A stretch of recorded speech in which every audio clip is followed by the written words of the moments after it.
Halo semuanya, selamat datang kembali di channel Pipcode Studio bersama saya Afif Saipullah. Di video kali ini kita akan melanjutkan seri React.js, di mana di video sebelumnya itu kita sudah berhasil memperbaiki sistem login kita ya dengan mengambil datanya sekarang dari Vector API ya. Nah, di video kali ini kita akan coba perdalam lagi ya.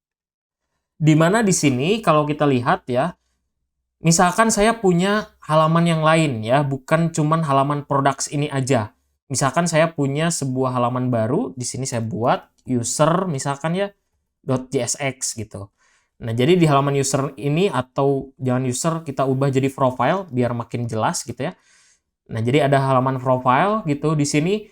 Terus misalkan saya mau halaman profile ini juga bisa diakses kalau dia udah login. Berarti mau nggak mau saya harus masukin lagi use effect yang ini ya ke dalam profile ini. Nah, itu kan jadinya boros gitu ya. Saya harus memasukkannya berkali-kali. Nah, gimana kalau misalkan kita pisahkan use effect ini jadi sebuah fungsi yang mana kita bisa katakan dia sebagai custom hooks gitu ya.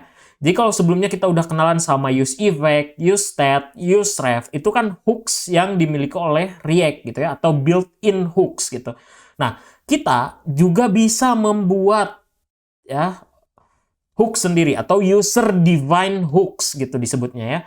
Nah, caranya gimana? Caranya adalah kita bisa buat sebuah folder baru di dalam folder src dengan nama hooks.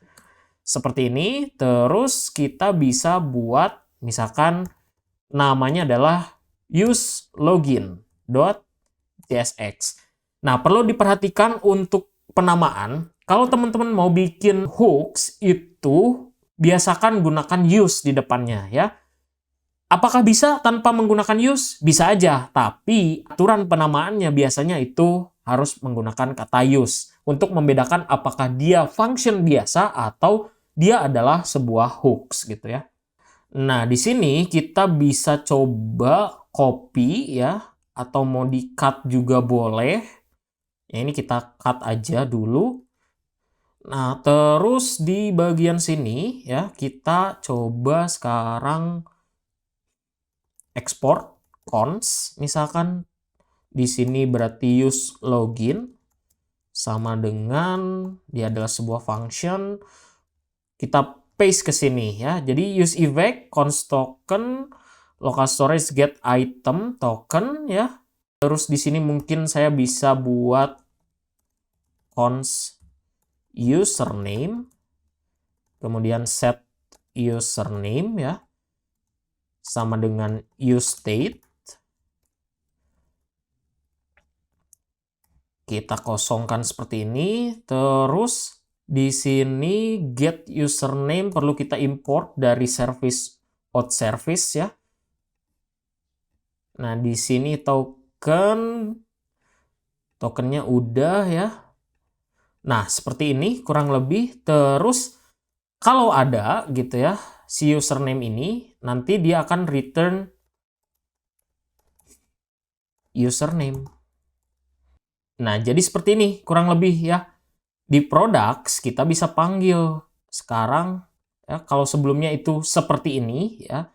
Jadi kita perlu set seperti ini. Kalau sekarang itu cukup kita buat aja yang ini kita hapus ya. Sekarang saya cukup panggil const username sama dengan use login.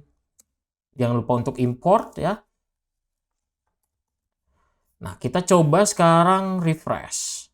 Oh, use state is not defined. Ini berarti perlu diimport juga ya. Ini lupa, belum terimport. Kita coba refresh sekarang. Use effect is not defined.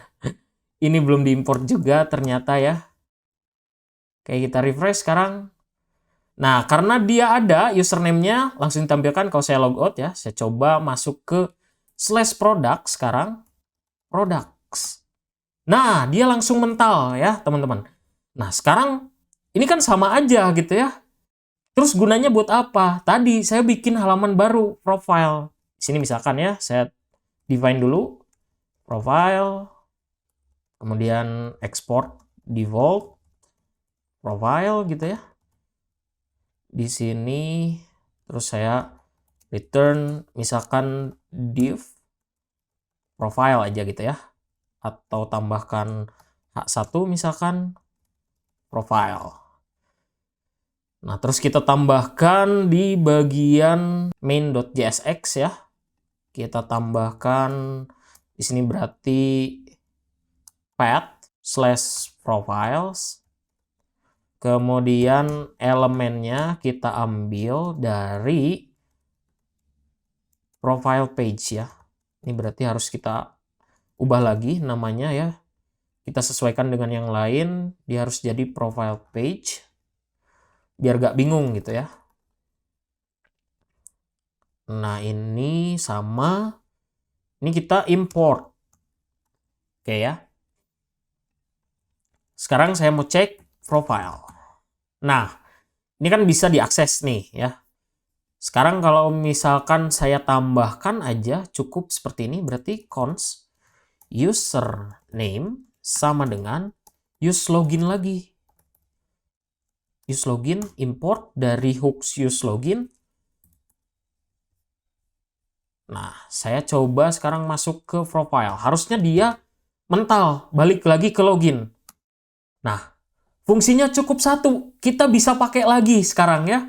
Jadi itu ya, contoh penggunaan dari custom hooks. Kita bisa bikin sebuah fungsi sendiri yang mana ini bisa kita reusable. Jadi kita bisa gunakan lagi fungsinya di komponen atau di halaman lain gitu ya.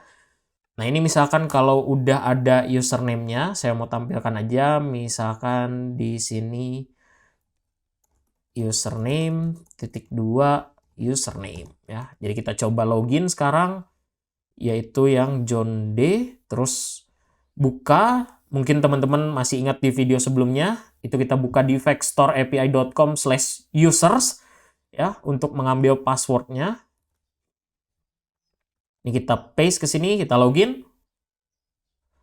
Nah, ini kan langsung di redirect ke products ya. Kalau misalkan saya mau ke profile, nah sekarang bisa karena dia udah login gitu ya. Kalau misalkan saya logout, saya balik lagi ke profile, dia nggak bisa, dia mental. Saya ke products, dia mental juga. Jadi itu ya contoh penggunaan dari custom hooks. Masih banyak sekali yang bisa teman-teman lakukan ya. Teman-teman bikin aja satu buah hooks lainnya misalkan ya untuk fungsi-fungsi yang sering digunakan gitu. Jadinya teman-teman tinggal langsung pakai aja fungsinya gitu ya. Dan ingat untuk penulisannya gunakan use di awalnya untuk membedakan fungsi biasa dengan sebuah hooks. Jadi mungkin itu untuk video kali ini. Jangan lupa untuk subscribe, komen, like, dan share video ini. Kita ketemu lagi di video berikutnya.